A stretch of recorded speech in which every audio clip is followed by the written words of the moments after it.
pair projective, that definition coincides with Enoch's and Gemda's one. Okay.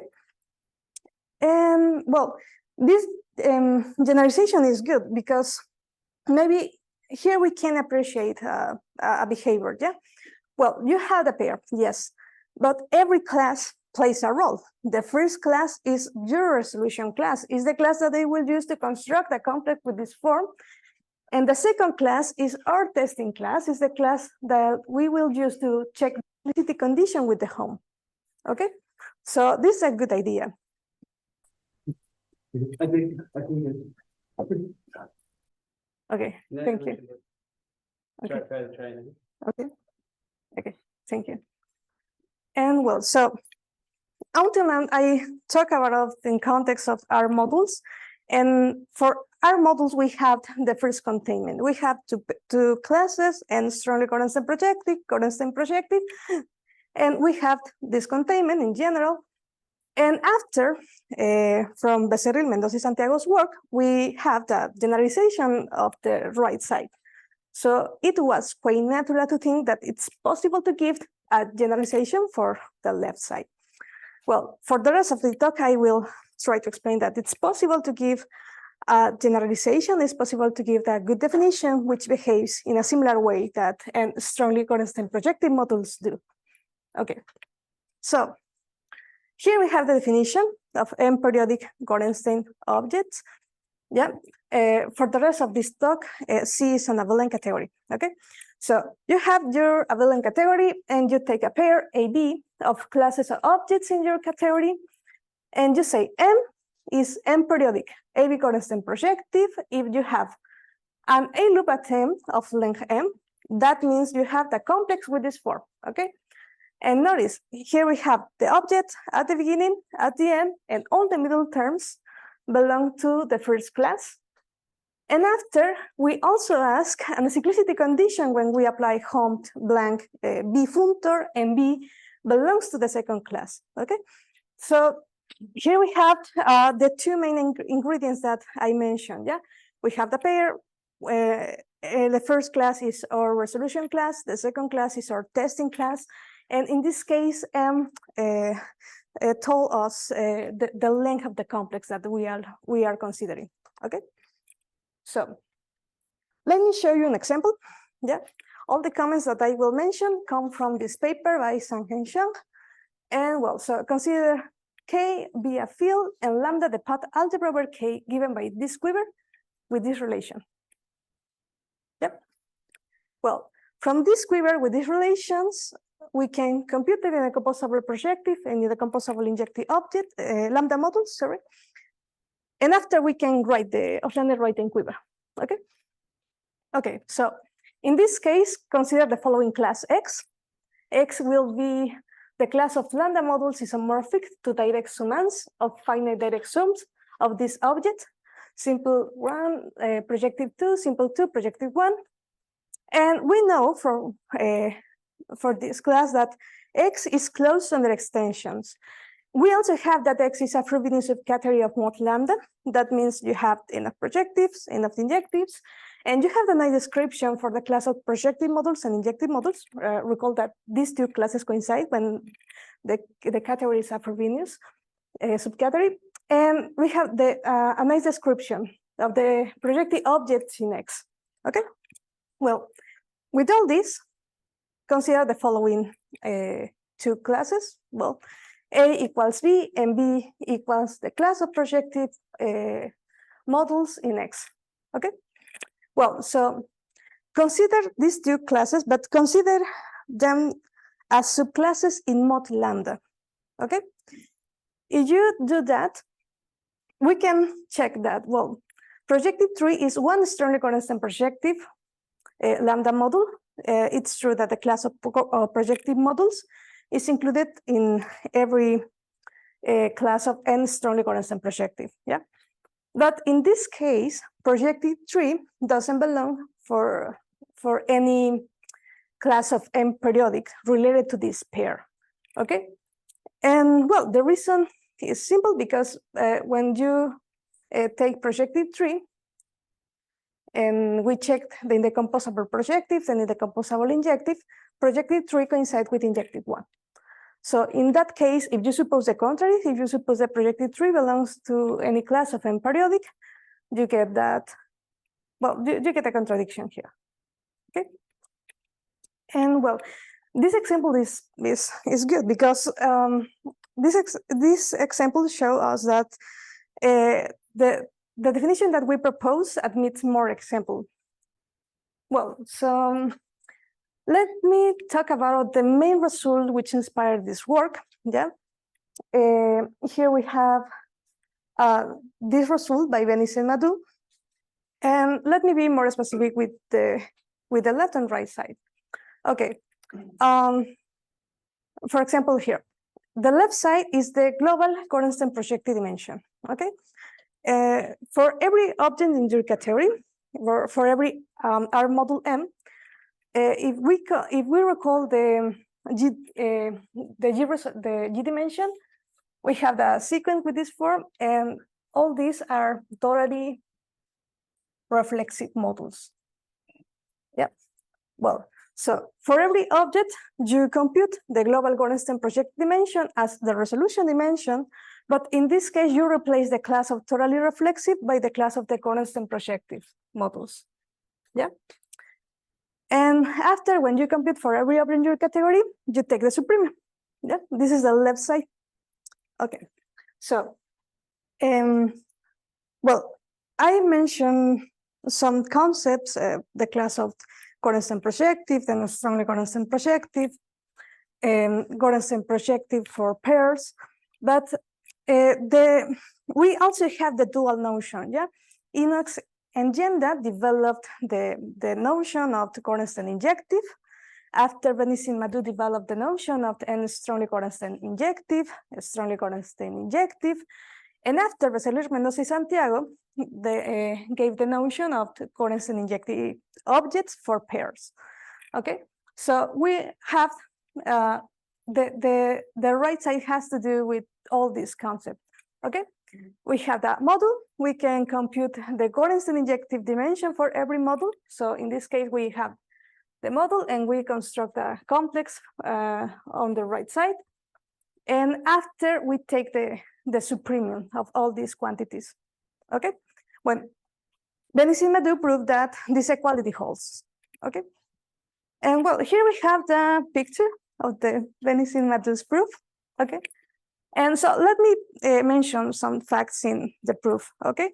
The first step is they suppose that the left side here is finite. Yeah, they suppose that it's finite.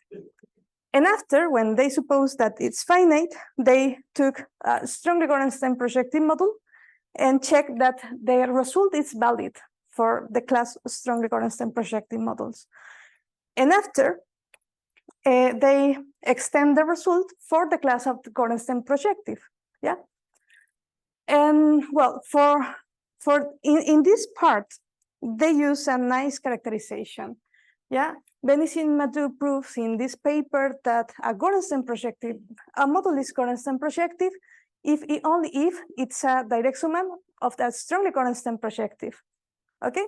So if we wanted to recreate that proof, the first step is to think about if it's possible to consider a pair of classes of objects with this property, yeah, in our context, in abelian category, by using pair of classes of objects, okay? So, well, it's possible, we have examples, yeah? In Becerril, Mendoza, and Santiago's paper, the authors introduced the notion of GP-admissible pairs, yeah? Given two classes, a pair GIAB is GP-admissible pair if you have that all these conditions are satisfied. Yeah, you have A and B are closed under finite coproducts. You have the orthogonality relation between the two classes. You have that every object in your category admits an epimorphism from an object in A. A is closed under extensions. And this intersection is a relative cogenerator in A. So all these conditions, maybe we can think at first that we are asking many conditions, yeah? But if we come back to the standard case, we have the category of R models. And if you take the pair projectives, all these conditions are satisfied. Okay, so we have examples, but let me recall the following definition. Yeah, in this paper by Bravo, Gillespie, and Hovey, the authors define the class of models of type FP infinite as models which have projective resolution by finitely generated models. Okay, well, with this class, we have a group of examples of GP-admissible pairs. Yeah, the first is when you take projective, the second projective and flat models, and the third one when you take projective and level models. And here we have the explicit definition for the level models. Okay. We also have the dual notion. Yeah, when we have that the dual conditions are satisfied, and this is a group of examples of GI-admissible pairs. Injective-injectives, absolutely pure and injective models, absolutely clean and injective models. And here we have the explicit definition, okay? But we can notice that in some sense we are working with with orthogonal complements related to some functors, okay? Well, well, if you want to know what's the reason that all these are GP and GI admissible pairs, we can check Becerril, Mendoza, and Santiago's work, okay? Okay, so for this kind of pairs, we could prove the following proposition. If you had a GP admissible pair under milk condition in the category, you have the similar characterization, yeah? You have that object,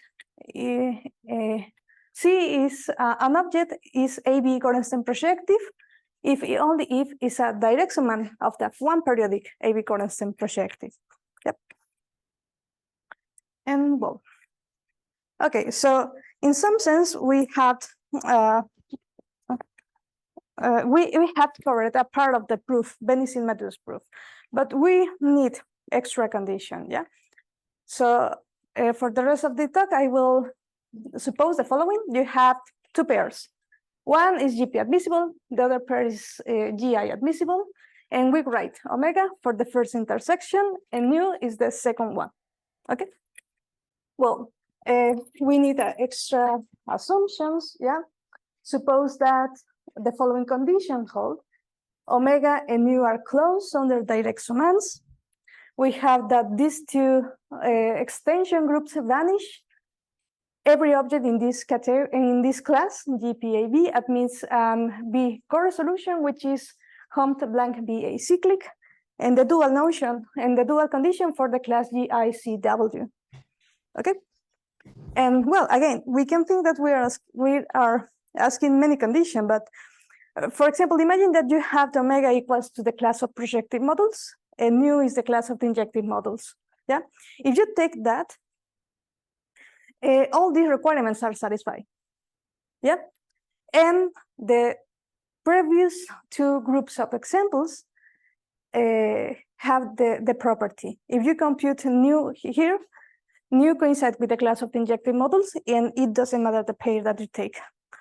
And in the previous, if you compute omega, the intersection coincides with the class of the projective model, and you can choose any pair. Okay. Well, so we have examples of of pairs GP, GI admissible pairs satisfying all these conditions. And well, so let me recall the following definition related to Gorenstein dimension. Okay, that definition was defined in Becerril, Mendoza, Santiago's work. Yeah. So consider an object C. So you can define Gorenstein projective dimension for the object related to the pair AB as the resolution dimension. Okay, so it's very similar when we talk about the G dimension, yeah, but in this case, we replace the class of Gorenstein projective and totally reflex it by the class of Gorenstein projective objects related to the pair. Okay. And after we can extend this definition for classes Yeah. In this case, you take objects in your class, and after, well, you compute the corresponding Gorenstein projective dimension for every object, and after you take the subpremium. Yeah. And we also have the dual. Yeah. We can define the Gorenstein injected dimension for objects and the Gorenstein injected dimension for classes. Okay.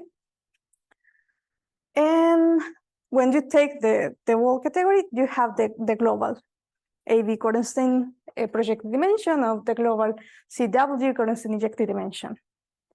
Okay, so we could prove that when you have some dimensions bounded, when some dimensions are finite, you have that sometimes the global Gorenstein dimension can be the same. Okay, so we have two conditions in this theorem. Yeah, suppose that the global Gorenstein projected dimension is finite, and suppose that when you compute the Gorenstein injected dimension related to the GI-admissible pairs for the class omega, only for the class omega, is finite as well.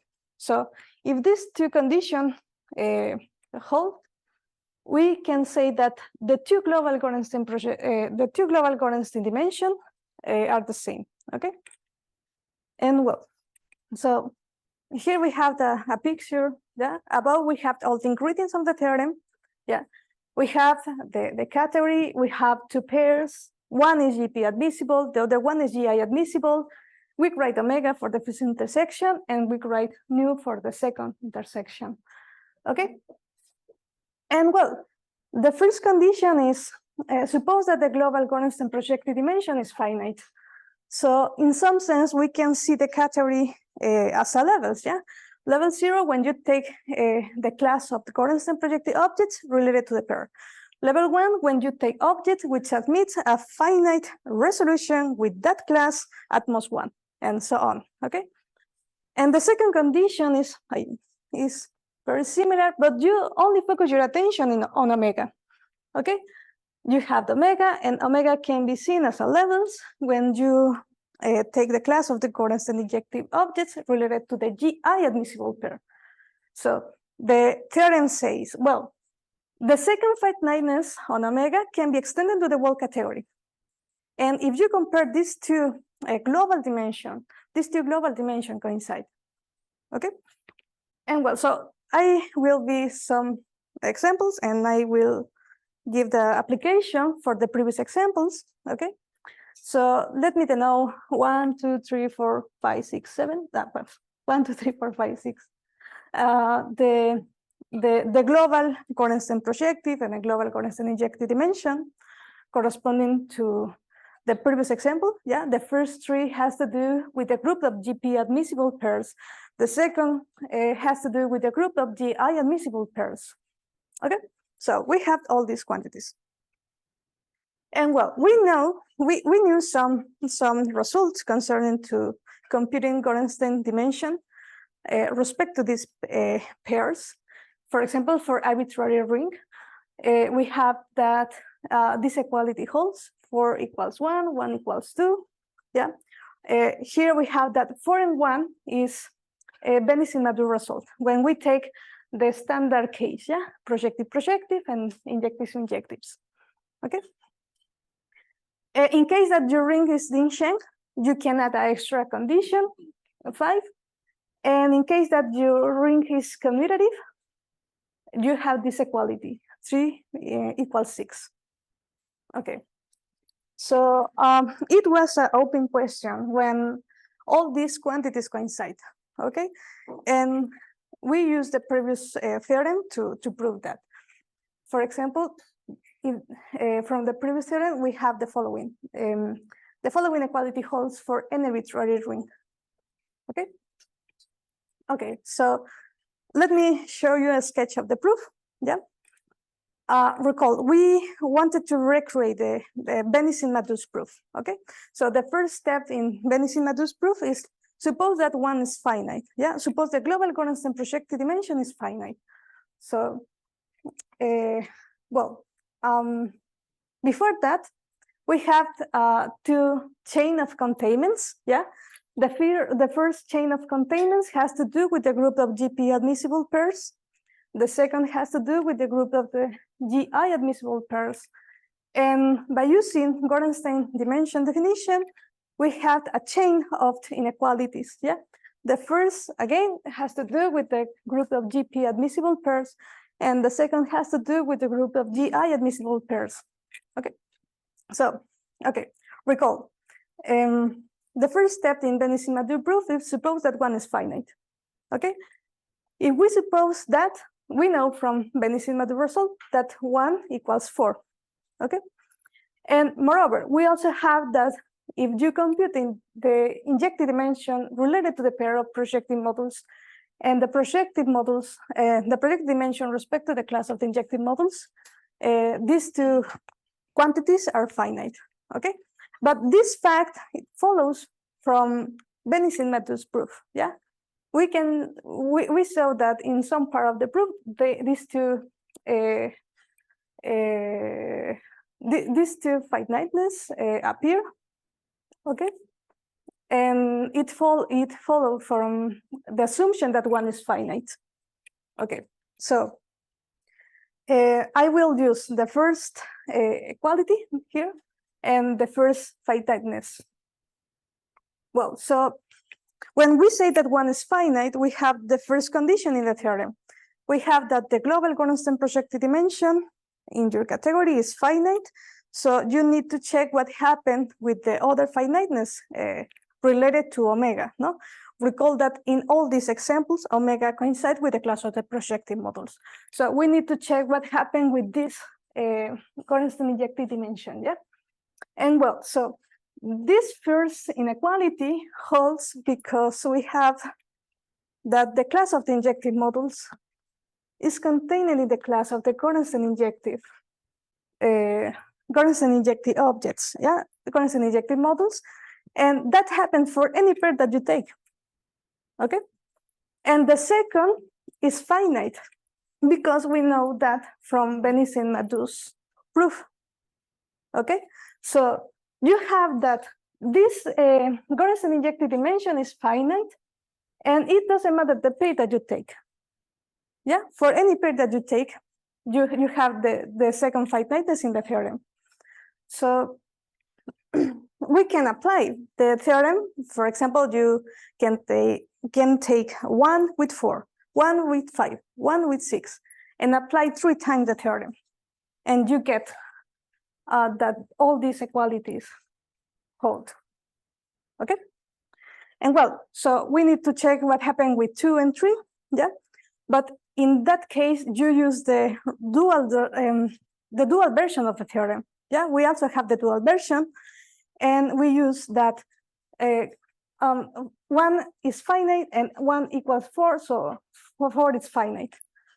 Yeah, and we need to know what happened with nu in this case. Nu in this case coincide with the class of the injective models, and for this part we use the second finiteness here. Yeah, so we apply the theorem, the dual version of the theorem. We take 4 with 1, 4 with 2, 4 with 3, and apply the dual version of the theorem 3 times, and we get the rest of the inequalities. Okay, and well, so that happens in case that one is finite, but if we suppose that the other one is finite, it's possible to give to follow the proof. Well, if you suppose that one of these is finite, when we come back to the chain of inequalities here, if you suppose that 2 or 3 is finite, you get that 1 is finite, and we can repeat the process. Yeah. If you suppose that 4, 5, or 6 is finite, you have in particular that 4 is finite, and by Benesi-Madhu result, 1 is finite. So the finiteness of one of them implies the finiteness of 1, and we can repeat the process. And moreover, in case that one of them is infinite, the other ones have to do infinite. Well, so let me finish with a couple of comments. Yeah, I wanted to to show an application for this concept, because, for example, it shows us that we have some advantage when we talk some problems by using relative homological algebra. For example, here, when we see the statement of the theorem, maybe we have two conditions, yeah, but we don't know the explicit description for the classes. Yeah, we have two pairs, but we have 4 classes, but we don't know the explicit description of the elements of A, B, C, or W. Well, we ask many conditions, but the condition has to do in some sense with a behavior. Yeah, behind all this we have the behavior, and in some sense all these classes are interacting each other, and this is a good advantage that we can find. And the other advantage that we can find is you don't need to focus your attention in the whole category. Yeah, maybe you have the suitable subcategory, and the property is good enough that you can extend from the suitable subcategory to the whole category. And well, if you know more about this work, you can check this. And thank you. More questions are involved. We will be back here at whatever time you're supposed to be back.